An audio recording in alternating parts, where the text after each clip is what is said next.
আসসালামু আলাইকুম, hello everyone. এই তো সকাল সকাল সাইকেল নিয়ে চলে আসলাম। তো সাইকেলটাকে নিয়ে যাচ্ছিলাম সার্ভিসিং করার জন্য। মা ছেলে দুজনেই নিয়ে যাচ্ছি। তো একটা রিক্সাও পাইনি, সামনের থেকে একটি রিক্সা পেলাম। তো রিক্সায় উঠে গেলাম।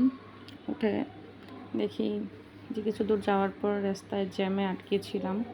তো আমাদের এখানে তো সবসময় জ্যামে থাকবে, 10-15 মিনিট ধরে এই জ্যামেই বসেছিলাম। তারপর এক পর্যায়ে জ্যামটা ছেড়ে দিল। তো তো স্কুলের সামনে এখানে একটা সার্ভিসিংয়ের দোকান আছে, ওখানে সাইকেলটাকে রাখবো।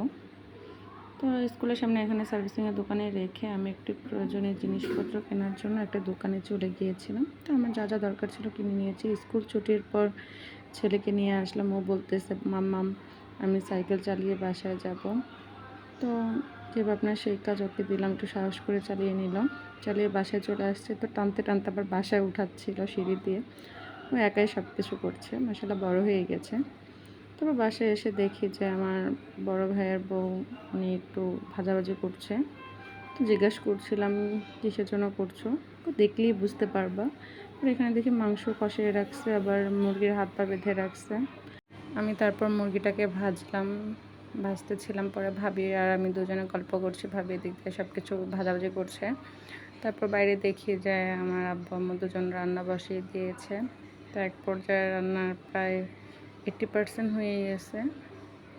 তো রান্না হয়ে যাওয়ার পর আমি বাসায় চলে আসছি। এসে আমার রান্নাটাও হয়ে গিয়েছিল, এটা ঢাকনা দিয়ে ঢেকে রেখেছি। এছাড়া আমার মুরগির লুকটা কেমন হয়েছে।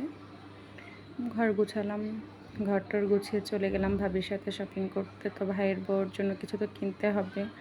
তো এক নজরেই ভালো লেগে গেল এই শাড়িটা। পরে এই শাড়িটা নিয়ে নিলাম।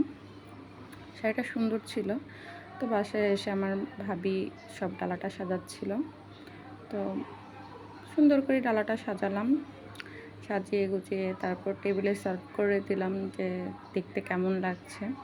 পরে সবাই বলছে সুন্দর হয়েছে। তারপর আমার ছোটো ছোটো বোনেরা এগুলো সব কিছু নিয়ে গেলো, যে এখানে ছোট্ট করে একটা গদি পাতা হয়েছিল, তো ওইখানে নিয়ে রাখছে।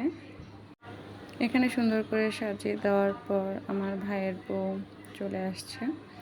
তো ওর হচ্ছে বেবি শাওয়ার, তো এর জন্য এত কিছু আয়োজন করা হয়েছে। তো আবার সুন্দর চুপটি করে বসে পড়লো, ওকে দেখতে অমায়িক সুন্দর লাগছিল। একটা নতুন বউ বউ বউ বউ ফিল হচ্ছিল। তো ওকে আমরা বলছিলাম তোমাকে সুন্দর লাগছে।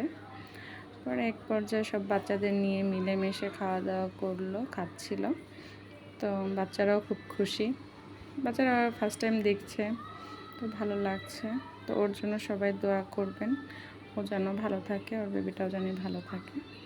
সবাই তার জন্য দোয়া করবেন। আল্লাহ হাফেজ।